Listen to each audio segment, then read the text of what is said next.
If nothing's working, therapy, routines, medication. It's time to stop chasing symptoms and start treating the root cause of emotional dysregulation. And that means calming the brain, not just correcting behavior. So, there are lots of treatments for kids with emotional dysregulation, but today we're going to talk about what actually works. Before we do that, let's talk about what doesn't work so we can be clear and you can get the help your child deserves and your family can move from co dysregulation to co regulation. And that is possible. So, behavior charts, sticker systems, reward based programs typically don't work for dysregulated kids because they rely on external systems and they don't address teaching a child how to regulate. They might be needed in the temporary, but for a long term solution, it's just not going to work. And if you have a kid where you're like, yeah, Dr. Rowe, nothing's working, well, it's probably because of that. And punishments and outs don't work. They typically just escalate behavior. They feed the shame cycle. And again, we're not teaching anything to the child. We're just punishing them. And, if you know anything about dysregulated kids, they don't want to be dysregulated. So why are we punishing them? And boy, we feel terrible as parents. So endless reminders, long talks don't work. Why? Because the frontal lobe's offline, logic is suspended during these times of activation, and you're just not, the prefrontal cortex is not there to take in what you're giving. And instead, you're getting heated, they're getting heated, and again, nobody's learning anything. So we get caught in these reactivity cycles. Talk therapy alone, when you have a dysregulated kid, a absolute waste of time. And for me, I feel sad about that because it means you might never go back to therapy. But talk therapy without nervous system regulation, you're just not going to absorb anything. And, it was so funny. Like I heard somebody saying they were doing like talk therapy with like a 6-year-old. Like, I was like, "What is a 6-year-old gonna do in talk therapy?" Like, it needs to be play, there needs to be, somatic therapy, there are other therapies to help us regulate. Therapy is important. You need to learn skills, and our brain behavior reset program, our one-to-one program is all about regulating the nervous system, teaching new skills. If you're interested in working with us, you can go to drroseanne.com/help and take our solution matcher. And if you're ready for our one-to-one program or you need one of our other resources, it's going to guide you in this quick 3-minute quiz that gives you my personal guidance on what your next steps are. Okay. What doesn't work? Medication. Medication is not the only solution. When we put kids on meds, right? We're saying something's wrong with you and this is the only thing you need, but it's not going to retrain behavior. You still must address behavior. And then you are opening the door to side effects and other things that you can listen to other episodes about. But I want you to understand to regulate and teach behavior, medication isn't going to do that. So, what does the brain need to regulate? Because there's lots of things that we can do, right? So, one, we need a calm, responsive nervous system. And that means our vagus nerve needs to be activated regularly to shift at a fight, flight, or freeze. And that has to happen again regularly. So doing things every day to in those calmer moments, if you have a highly dysregulated kid, you got to squeeze it in there because the more we regulate, the more we regulate. The more we dysregulate, the more we dysregulate. The rich get richer, the poor get poorer. It's the same thing with the nervous system. So we really have to make sure we are doing this. And I'm telling you, the more you do it for yourself and you role model it, it becomes easier and you'll feel better. So kids, in order to regulate, need emotional and physical safety. So they need to feel secure before they can access higher level thinking. If they are in that warrior state, right? You heard me talk about the brain in previous episodes. They just are not going to be capable. So we need to have that regulation in order to activate. We need predictability and connection with regulated people. So consistent routines, secure attachments, reduce overwhelm, right? We don't want to create a rescue pattern. We want to create a co regulation pattern and consistency in patterns so that kids can learn to be self regulated by being in a safe environment, seeing a healthy role model, and being able to practice safely, right? And that co regulation with a calm adult is critical. Okay. So critical. Sometimes people will say, like, why do they behave, regulate in school or why do they regulate with grandma? Maybe it's just that emotional safety and the calm, right? I was telling my bestie Shelly, my godson Harvey let me pick him up, right away. And I was just so excited because I could barely contain myself because I wanted to squeeze him. And I was telling him that my mom was like a baby whisperer. And like people would bring their, colicky babies to her. And she just was like, I'm going to make this baby sleep. This baby's just going to sleep. Plus, she was hot all the time. And she would get these babies, boom, they'd be out. And the mothers would like, she'd be like, go and do something. Go take a shower, go relax. And she just believed. And she was just a force of calmness for these kids. And they would sleep. Like, and she would teach them how to do it. And it's very easy. We all can relate to those moments when we have a baby and we're like, what did we do? This kid's crying all the time or whatever. They have a period of it. Okay. What else fuels regulation? Proper nutrition. Okay. You're eating ding dongs, you're eating Doritos, you're having soda, you're going to have a reactive nervous system. Key nutrients like magnesium, zinc, and healthy fats support mood stability.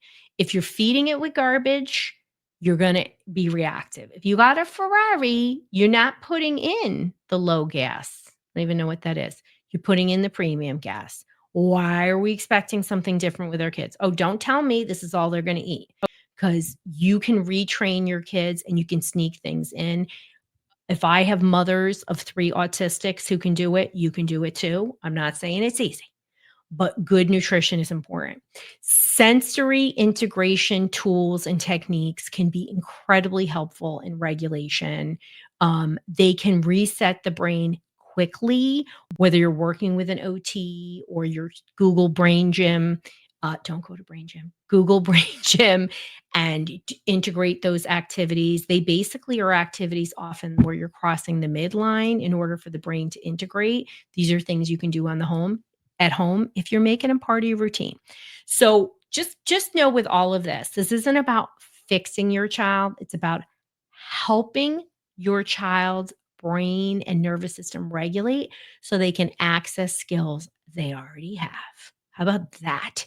Right? So often these kids have these skills, right? So this is why when, they're in therapy at school and they're like, "Well, I taught them and they seem to know it." And then they go home or they are in the playground and they can't. It's because their nervous system is activated. So just because you've learned something doesn't mean you can access it. The regulation of the nervous system allows you to access tools and make this learning be fluid and move beyond a dysregulated state. So, what are evidence-based tools that work to regulate the nervous system? We know the ways that we need to, regulate. Breath work, quickest, easiest, free thing you can do, right? You want to make sure whether it's box breath or 478 or bubble breath, I don't care what it is, just have a long exhalation and be consistent with it. I would do at least 3 times in a row, 3 times a day, some form of breath work. I do way more than that because I'm a spaz. I need a lot of regulation. Those movement breaks, bouncing, walking, bilateral, tapping, right? The butterfly tap, tapping across on your legs. There's so many activities that you can do. Somatic grounding, weighted blankets, body scans. Where do you feel it in your where do you feel that stress in your body? That's a body scan. And then even better, lean into it and imagine it disappearing, or let's breathe through it. These are things that work that actually comes from trauma therapy. Um, Getting proprioceptive input, hugs, cross crawls, the weighted blankets, and then brain-based therapies like my Calm PEMF regulates brain waves, supports the vagus nerve, neurofeedback, which is direct brainwave retraining, biofeedback, which is teaching you to have conscious control of your autonomic functions, your breath, your body temperature, your skin conductance, which is crazy. You can do that, but that's been around forever. And then supplements like magnesium, L-threonate, and glycinate are the ones you want for cognitive and emotional balance. L-threonate crosses the blood-brain barrier. It's in our multi-mag brain formula, and it's really important. And as far as what can parents do, what can teachers do, what do we know works? That's why I designed my COMS protocol because the 5 steps are important, right? So it's co-regulating first. Kids need that. They need a regulated adult. You cannot be showing your anger and expecting your kid not to be angry. Just remember, you sign up for kids, they didn't sign up for you. You have this power to regulate yourself, right? We want to avoid personalizing their behavior. That's the A. The L is looking for root causes. The M is modeling those coping skills. Because let me tell you, the more you model it, monkey see, monkey do, this is what happens. All those cute things that they watched you do and model, they can learn this too. And the S is support and reinforce. They just need so much support, so much reinforcement to produce those calm responses. But I promise you, they will get there. And when you have family routines around regulation, consistent bedtime, limiting screens, shared calm down rituals, and then really making sure you're adding in sensory tools and, you know, thinking about what are things that I could change in my home environment to better support their sensory needs. It's really important to have this. And there's no easy way. Just like we know parenting isn't easy, but this makes it where you're working smarter, not harder. And then you want to think about root cause support, right? What is actually causing, right? So, this is one of the greatest things that people struggle with when they come to see me is actually that root cause. And remember, if you want to get support, you can go to drroseanne.com/help to get one-to-one support with me or get one of our digital assets or just get on our email list to get our emails that are valuable. But they are missing out root causes. And one of the things I recommend is functional testing to look at infections and toxins, nutritional deficiencies, potentially gut brain imbalances.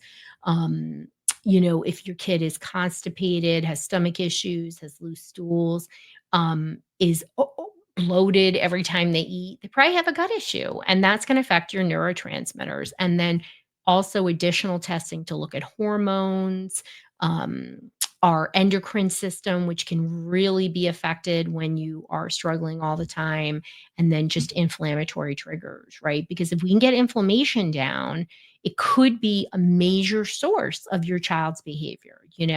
So just know that emotional dysregulation is not just a phase if you're seeing it all the time. It's a pattern of nervous system dysregulation and overwhelm that can actually be treated. And we went over the things that actually make a difference, but I want you to know that treating behavior without regulating the brain is like trying to clean the floor with paper towels. It just doesn't work great. And you get your mop out, you clean it up, you can use the paper towels after. But you really have to regulate first before you teach behaviors. And it's not about doing more, it's about what actually is doing the right thing for your child to regulate their nervous system. So I hope you learned today about, wow, maybe some of the things that I was doing really isn't helpful for my child. And now I have a better sense. My next step is to take Dr. Rose Solution Matcher, and you're going to go to drroseanne.com/help. More insights and solutions, will subscribe to our Dysregulation Insider and it will show up in your inbox every week.